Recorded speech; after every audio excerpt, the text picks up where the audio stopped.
एक बार की बात है, नेपाल में पहाड़ियों के बीच बसे एक गांव में बत्सल नाम का एक आदमी रहता था, जो कि अपनी बुद्धिमता, दयालुता और कड़ी मेहनत के लिए जाना जाता था। उसमें वह प्राकृतिक करिश्मा था जो लोगों को उसकी ओर आकर्षित करता था। पर एक बात की कमी उसे हमेशा खलती थी कि उसे वह सम्मान नहीं मिल रहा है जिसका वह हकदार है, और इसकी वजह थी उसकी 6 आदतों का एक समूह जो उसके विकास में बाधा डाल रहे थे और उसे उसकी क्षमता तक पहुंचने से रोक रहे थे। एक दिन वह एक पहाड़ की चोटी पर गया जहां पर एक बुद्ध गुरु एक साधारण से मंदिर में रहा करते थे। वह बुद्ध गुरु उस पूरे क्षेत्र में अपनी बुद्धि और आत्मज्ञान के लिए प्रसिद्ध थे। गुरु ने जैसे ही बत्सल को अपनी तरफ आते देखा, उन्होंने एक लंबी मुस्कान के साथ उसका स्वागत किया और उसे बड़े ही प्रेम से बैठने के लिए कहा। इसके बाद ही बत्सल अपना दिल खोलकर अपने संघर्ष और मुश्किलों की कहानी गुरु को सुनाने लगा। इन्हीं संघर्षों को वह अपने जीवन की सबसे बड़ी समस्या मानता था। उसकी सारी समस्याओं का मुद्दा केवल एक था कि उसे सम्मानित महसूस नहीं होता था। गुरु उसकी सारी बातों को ध्यान से सुनते जा रहे थे और बीच बीच में अपना सिर भी हिलाते जा रहे थे। जब बत्सल ने अपनी बात खत्म कर ली और चुप हो गया तो गुरु ने बहुत ही शांत और सुखद आवाज में कहा, दूसरों का सम्मान पाने के लिए तुम्हें पहले खुद का सम्मान करना सीखना होगा, और ऐसा करने के लिए तुम्हें उन 6 आदतों को पीछे छोड़ना होगा जो तुम्हें आगे बढ़ने से रोक रही हैं। बत्सल ने उम्मीद भरी नजरों से गुरु की ओर देखा, क्योंकि वह यह जानने के लिए उत्सुक था कि वह 6 आदतें कौन सी हैं और उनसे छुटकारा कैसे पा सकते हैं। गुरु ने आदतों को बताना शुरू किया।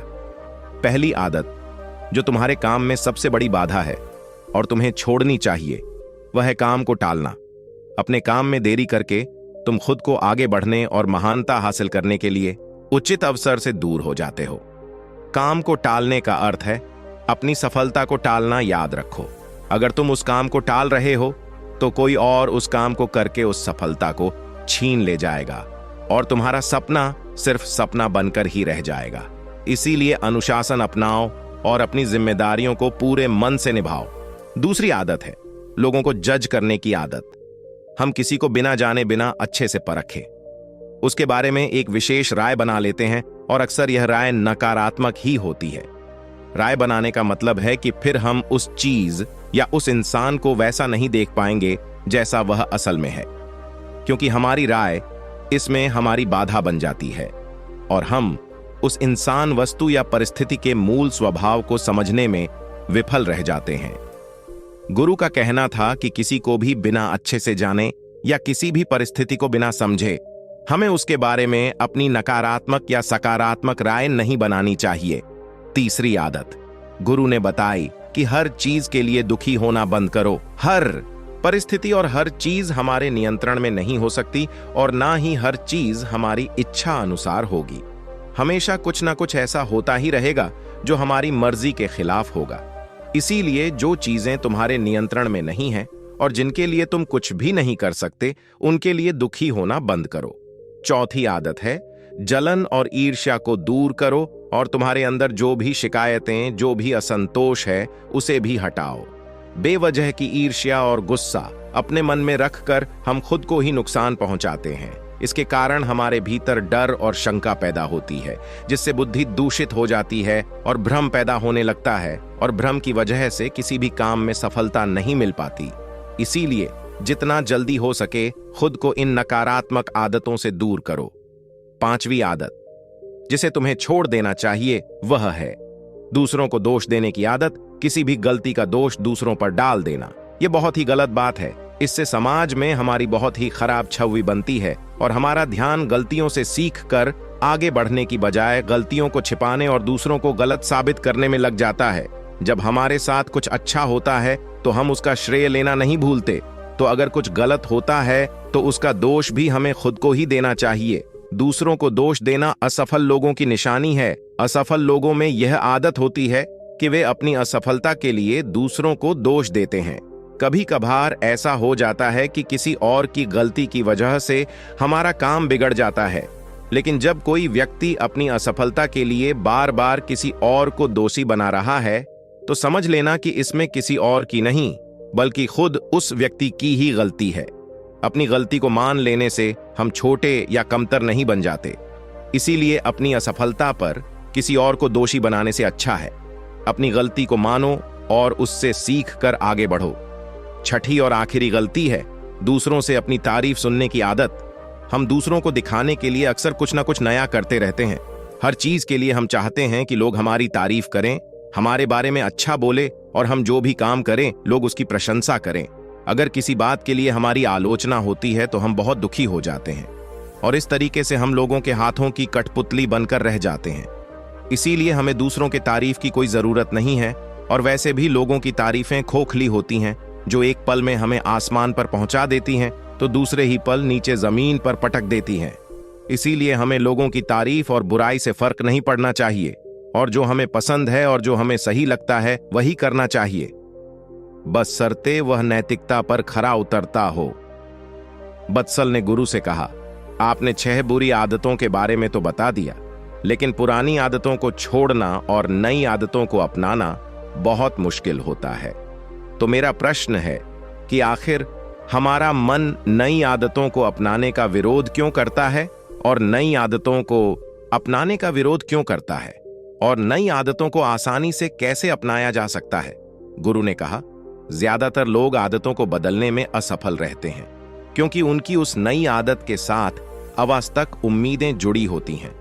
जैसे अगर कोई व्यक्ति सुबह जल्द उठकर व्यायाम करने की नई आदत डालना चाहता है तो वह उम्मीद लगा लेता है कि उसकी इस नई आदत से उसका वजन तेजी से कम होना शुरू हो जाएगा या फिर उसका शरीर तेजी से शक्तिशाली बन जाएगा, जबकि असल में ऐसा नहीं होता। इन दोनों ही परिणामों को हासिल करने में समय लगता है, लेकिन हमारा मन पहले से ही यह निश्चित कर लेता है कि परिणाम कैसा होना चाहिए और जब हमारी उम्मीदों के अनुसार परिणाम नहीं मिलते तो हम निराश और उदास हो जाते हैं और अपनी पुरानी आदतों में वापस लौट जाते हैं। लेकिन जो व्यक्ति वास्तविक और सही उम्मीदों के साथ नई आदत की शुरुआत करता है वह उदास और निराश होने से बच जाता है और आदत बदलने के दौरान अपने आंतरिक विरोध पर काबू पा लेता है। अब अगला प्रश्न है कि आदतों को आसानी से कैसे अपनाया जाए। तो ऐसा करने के 5 आसान नियम हैं। पहला, अपने विचारों को लिखो। उन सभी चीजों की पहचान करो जिन्हें तुम बदलना चाहते हो, चाहे वह छोटी हो या बड़ी, उन सबको लिखो। दूसरा, नियम छोटे कदम उठाओ। सबसे छोटी आदत से बदलाव करना शुरू करो। इस बदलाव को इतना आसान बनाओ जिसे तुम मना ना कर सको। उदाहरण के लिए हर सुबह की शुरुआत 2 मिनट के धन्यवाद के साथ करो या फिर हर सुबह सिर्फ 5 मिनट ध्यान का अभ्यास करने का निर्णय लो। तीसरा, नियम अपने आलस्य और टाल मटोल की आदत को कम करो और इसके लिए सचेतन रूप से अपने काम के परिणाम को किसी मजे से जोड़ो। उदाहरण के लिए अपने आप से कहो कि जब मैं सुबह का ध्यान और व्यायाम पूरा कर लूंगा तब 1 कप चाय पीऊंगा। यानी जब तुम अपने ध्यान और व्यायाम के नियम को पूरा कर लोगे तभी चाय पियोगे, उससे पहले नहीं। चौथा नियम है, अपने काम को आदत बनने दो।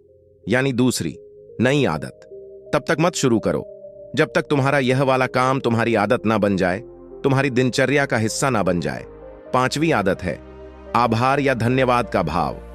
तुम जिस भी आदत को अपने जीवन में बढ़ावा देना चाहते हो उससे जुड़ी चीजों के लिए ब्रह्मांड या उस परम शक्ति का आभार व्यक्त करना शुरू कर दो। उदाहरण के लिए, अगर तुम खुश रहने की आदत विकसित करना चाहते हो तो उन तमाम अच्छी चीजों के लिए आभार व्यक्त करना शुरू कर दो जिनकी वजह से तुम्हारे जीवन में खुशियां हैं और फिर तुम देखोगे कि वह सभी अच्छी चीजें कई गुना बढ़कर तुम्हारे पास वापस आनी शुरू हो जाएंगी। एक बात याद रखो, जो लोग निष्क्रिय और संवेदनहीन होकर बैठे रहते हैं वे गलतियां नहीं करते। गलतियां भी वही लोग करते हैं जो कुछ नया करने का प्रयास करते हैं। गलतियां करना और उनसे सीखना मानव जीवन का हिस्सा है, इसीलिए गलतियां करने से डरो मत, लेकिन एक ही गलती को बार बार दोहराना भी मूर्खता है। गुरु ने आगे कहा, अब मैं तुम्हें 10 ऐसी आसान आदतों के बारे में बताऊंगा जो एक आसान और अधिक व्यवस्थित जीवन जीने के लिए जरूरी है। जब तुम इनमें से कुछ आदतों को लागू कर लोगे तो तुम खुद को एक नियंत्रण की भावना के साथ पाओगे और पाओगे कि तुम बिना थके पहले से भी कहीं ज्यादा काम कर रहे हो। हालांकि तुम्हें इन सभी 10 आदतों को लागू करने की जरूरत नहीं है। इनमें से कुछ आदतें दूसरों की तुलना में ज्यादा लागू होंगी यह तुम्हें तय करना है कि कौन सी आदत तुम्हारे लिए काम करेगी। पहली बात, आदतें इकट्ठी करो। तुम्हारे पास आने वाले किसी भी अच्छे विचार, काम या मौके को एक कागज पर लिखना शुरू करो। अपने साथ एक छोटी डायरी रखना शुरू करो। दूसरी आदत, जब तुम्हारे पास सारी जानकारी और सारी चीजें इकट्ठा हो जाएं, तो इसके बारे में ठीक से सोचो और फिर निर्णय लेने में ज्यादा देरी मत करो। तुरंत निर्णय लो और काम पर लग जाओ। तीसरी आदत, उन 3 शीर्ष कामों को लिखो जिन्हें तुम्हें हर दिन पूरा करना है और उन्हें हर हाल में पूरा करने का प्रयास करो। चौथी आदत, एक समय में सिर्फ एक काम पर ध्यान लगाने की आदत डालो। कभी भी एक ही समय पर एक से ज्यादा काम करने का प्रयास मत करो। पांचवी आदत, चीजों को सरल और साधारण रखो, खासकर अपनी उस सूची को जिस पर तुम अपने लक्ष्य और योजनाओं को लिखते हो। अपनी सूची को एकदम स्पष्ट, सरल और आसानी से पढ़ने लायक बनाओ। छठी आदत, अपने कमरे और काम करने की जगह को हमेशा साफ सुथरा और व्यवस्थित रखो। चलते फिरते या थोड़ा समय निकालकर अपने आसपास की चीजों को व्यवस्थित करने की आदत डालो। सातवीं आदत, साप्ताहिक लक्ष्य निर्धारित करना और उसे बार बार जांचना कि वह पूरी तरह से सही है, और अगर कुछ बदलाव करने हैं तो तुम वह भी कर सकते हो। आठवीं आदत, आदतों को आसान बनाओ। केवल जरूरी चीजों पर ध्यान केंद्रित करो और बाकी चीजों को छोड़ दो। नौवीं आदत, सुबह और शाम की वह सुसंगत दिनचर्या जिसका तुम आनंद लेते हो, उसे बनाए रखो, क्योंकि यह तुम्हें अंदर से खुश और तरोताजा बनाए रखेगी। 10वीं आदत, तुम्हें जिस चीज में पैशन है उस तरह की आदतें खोजो। अपना जीवन उन चीजों के लिए समर्पित करो जिनके लिए तुम एक पैशन रखते हो। फालतू की चीजों और कामों के लिए अपनी ऊर्जा और समय बर्बाद मत करो। तो यह थी वो सभी आदतें जो तुम्हारे जीवन को बदल कर रख सकती हैं, लेकिन